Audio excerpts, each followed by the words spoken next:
Más adelante estará con nosotros en contacto directo de Larry Stoffers, la nueva Miss Ecuador. Vamos ahora con información nacional. El Consejo de Participación Ciudadana acelera el concurso para el nuevo Contralor General del Estado. Samantha. Sí, Alejandra, y según el calendario, el 10 de octubre se conocerá quién ganó el concurso. La Comisión Ciudadana de Selección del Contralor del Estado aprobó el cronograma para el concurso de oposición y méritos. El 10 de octubre será nombrado el nuevo titular de la Contraloría para reemplazar a Carlos Riofrío, que asumió funciones en junio de 2021, tras la renuncia de la subrogante Valentina Zárate, quien a su vez reemplazó a otro subrogante, Pablo Celi, procesado por la justicia por presuntos actos de corrupción. Tenemos la obligación constitucional y, como dice el reglamento, de llevar adelante el concurso. Entonces, damos una apertura a que los candidatos sí sean impugnados y ahí el derecho de participación se cumple por esta comisión. El 17 de agosto terminará la fase de impugnaciones y apelaciones de los 103 concursantes cuando se haga pública la lista definitiva. La segunda fase del concurso, la calificación, recalificación de méritos, pruebas de oposición, se realizará desde el 18 de agosto hasta el 4 de octubre. Las pruebas de oposición y méritos serán valoradas sobre 100 puntos. La etapa de designación, que lo realizará el Pleno del Consejo de Participación Ciudadana y Control Social, se realizará entre el 5 y 10 de octubre. Este calendario coincide con la instalación de la nueva Asamblea Nacional prevista para ese mes. La posesión del nuevo Contralor será una de las primeras actividades de la nueva función legislativa. El Consejo de Participación está preocupado en temas clave como la fiscal general y la elección del Contralor General del Estado. Lenin Artieda ya está listo para las entrevistas de hoy en Contacto Directo, y en Quito, el jurista y analista Ramiro García. Lenin, no es un secreto que la mayoría en el Consejo de Participación responde a un partido político y eso hace que su trabajo sea observado. Lo hicieron de frente, Fernando y Samantha, lo hicieron de frente en la campaña electoral. Es la liga que defenderá a su líder máximo, quien hoy está prófugo de la justicia. Ramiro García, buenos días, bienvenido a Contacto Directo. Buenos días, muchas gracias por la invitación, un gusto estar acá. Doctor, aunque la Universidad Central se pronunció en el sentido de que no existe plagio, ahora el Consejo de Participación elabora un informe y lo remite al fiscal subrogante y a otras entidades para que se investigue a Diana Salazar. ¿Cuál es el valor jurídico de ese informe, doctor García? Bueno, creo que primero hay que hacer un poco el contexto, ¿no? Hay que plantear en qué contexto se produce esto. Por un lado, la doctora Diana Salazar, como fiscal general, ha sido quien ha procesado y ha logrado la condena de varios de los casos más importantes de corrupción en la historia de este país. La refinería del Pacífico por 1.500 millones de dólares, refinería de Esmeraldas por 2.300 millones de dólares, el caso Sobornos, donde por más de 18 millones de dólares recibieron coimas de parte de contratistas del Estado, empezando por Rafael Correa. Y, por supuesto, esto ha generado reacción del otro lado. Por otro lado, tenemos como presidente del Consejo de Participación Ciudadana al abogado del expresidente Rafael Correa, y eso también hay que decirlo.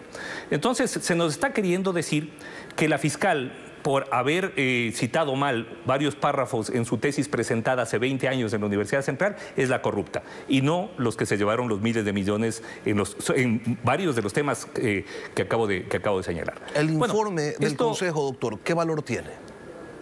El informe del Consejo no tiene valor vinculante, es decir, de acuerdo al artículo 13 de la Ley Orgánica del Consejo de Participación Ciudadana, este informe, el Consejo de Participación tiene atribuciones de control referencial respecto de actos de corrupción, requerir información, presentar denuncias, emitir un informe, pero este es un informe no vinculante para la Fiscalía, ni mucho menos, como tampoco es vinculante, por ejemplo, ni siquiera el informe de Contraloría, peor todavía el del Consejo de Participación Ciudadana.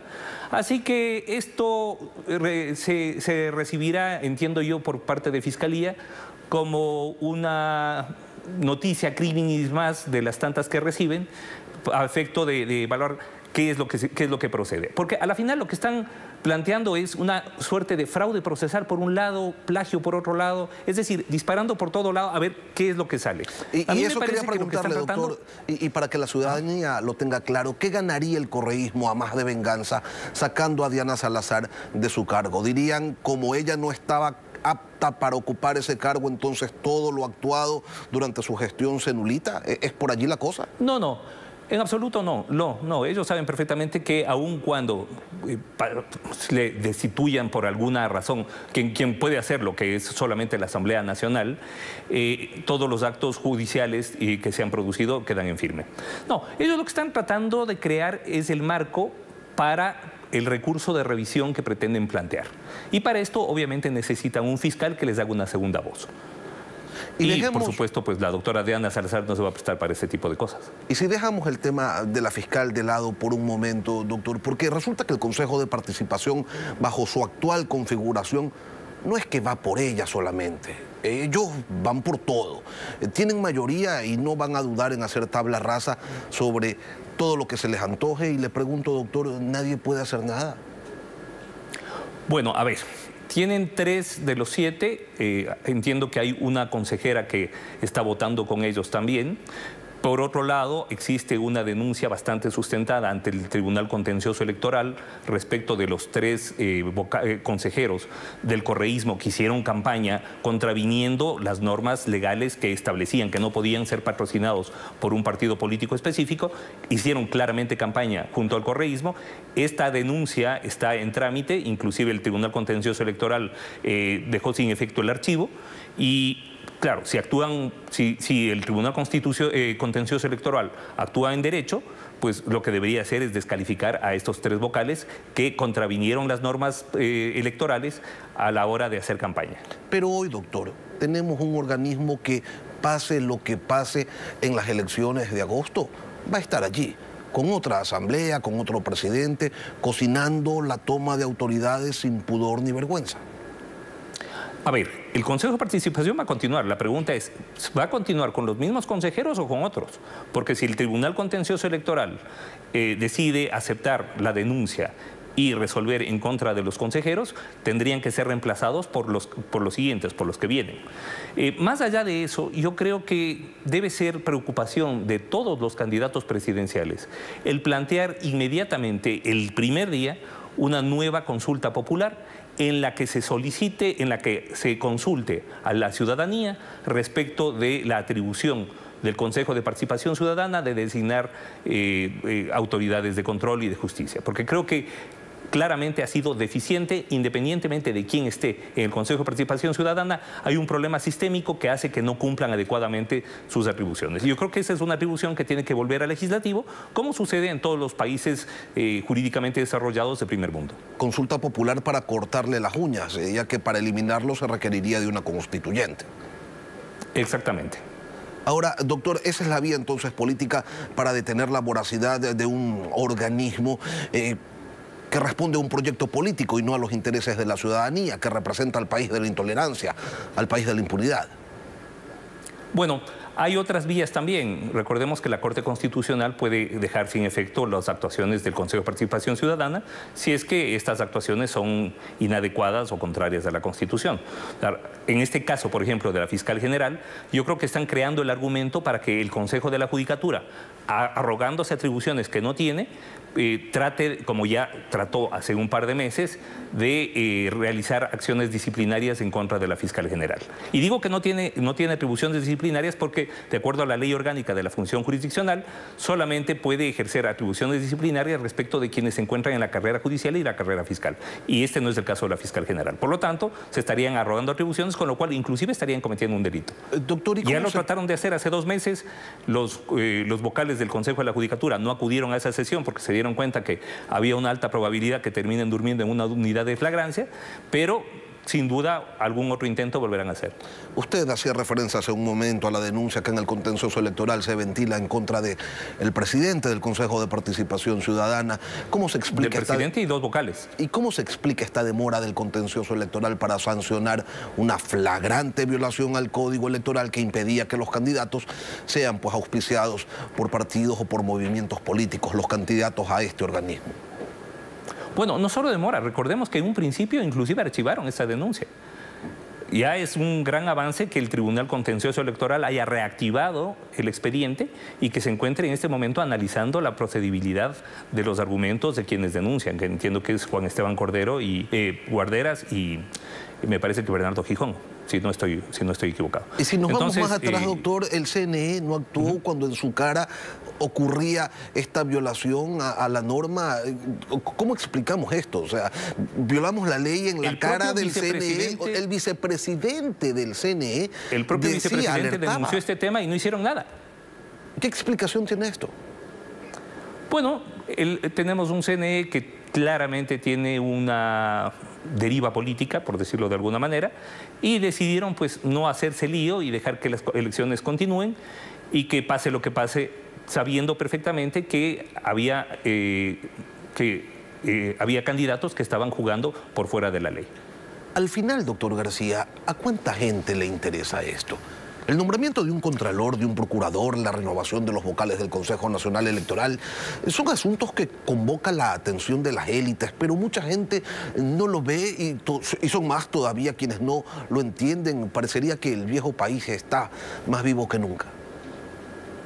Mire, yo creo que uno de los problemas que tenemos es que justamente los debates se han mantenido dentro de las élites políticas y no se ha logrado socializar adecuadamente para que el ciudadano entienda que es un tema que le afecta directamente. Que tener una buena fiscal general incide muchísimo en los índices de seguridad. Que tener un Consejo de la Judicatura confiable incide muchísimo en los niveles de seguridad y de justicia.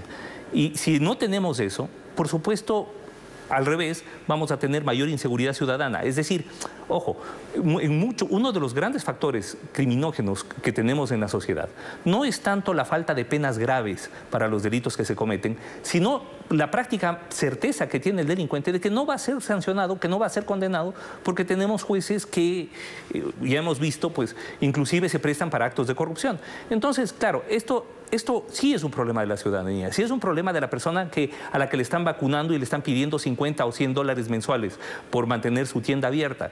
¿Y por qué hace esto el vacunador? ¿Por qué hace esto el extorsionador? Porque puede, porque considera que no le va a llegar la mano de la justicia. ¿Y por qué? Porque resulta que mientras tenemos un gravísimo problema de inseguridad, tenemos un gravísimo problema de institucionalidad, resulta que los abogados del expresidente Rafael Correa, que ahora está además tuiteando esquizofrénicamente en contra de la fiscal general, están empeñados no en arreglar este tema de la institucionalidad, sino en bajarse a la fiscal general bajo criterios netamente personales. Doctor, es decir, bajo agendas político-personales. ¿Y quién es el encargado de aterrizar la importancia de estos temas hacia la ciudadanía, de socializarlo? Y le pregunto quién es porque definitivamente los políticos no han sido y no van a ser quienes se encarguen de esto. ¿Cómo hacemos que la gente realmente tenga en cuenta, tenga presente, haga conciencia de la importancia de esto que ocurra a sus espaldas? Mire, lo que estamos haciendo en este momento usted y yo, Lenín, creo que es fundamental. Los medios de comunicación tienen un rol fundamental. ¿Cuántos cientos de miles o millones de personas nos están viendo en este momento? ¿Y cuántos están enterándose de los problemas que tenemos en este momento en el país? Problemas que se está tratando de minimizar o de reducir a la bronca entre Rafael Correa y la fiscal general. No, tenemos problemas nacionales, tenemos un problema de inseguridad galopante, tenemos un problema de falta de trabajo terrible, que va muy ligado a la falta de seguridad. Vaya usted a Esmeraldas, por ejemplo, y usted va a ver que a las 5 de la tarde están todos los negocios cerrados. ¿Cómo puede haber generación de trabajo bajo ese contexto? ¿Y cómo puede haber seguridad ciudadana si no hay certeza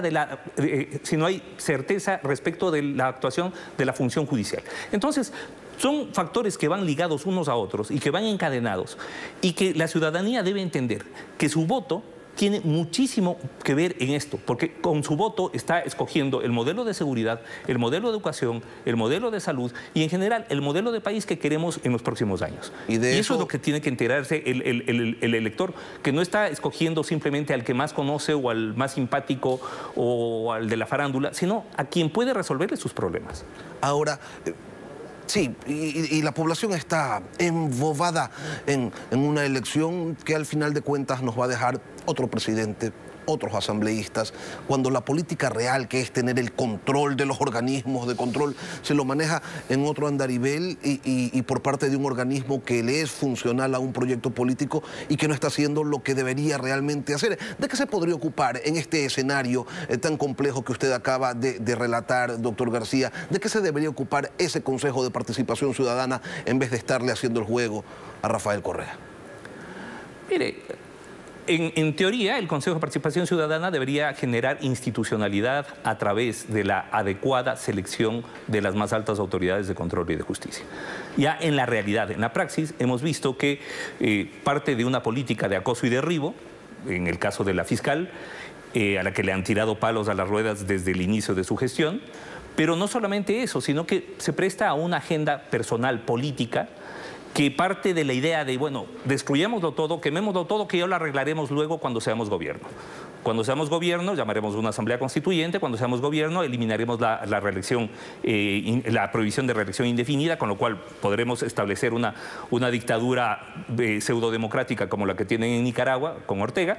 Y de ahí en adelante, pues ya veremos cómo arreglamos los problemas, que somos los únicos que sabemos hacerlo. Entonces, claro, dentro de ese ajedrez, evidentemente el correísmo cuenta con un par de alfiles, ¿no? Entonces, por un lado, el Consejo de Participación Ciudadana, por otro lado, y hay que decirlo, el Consejo de la Judicatura, que se ha prestado para una cantidad de temas inadecuados y que evidentemente está considerado dentro de la estrategia política del correísmo.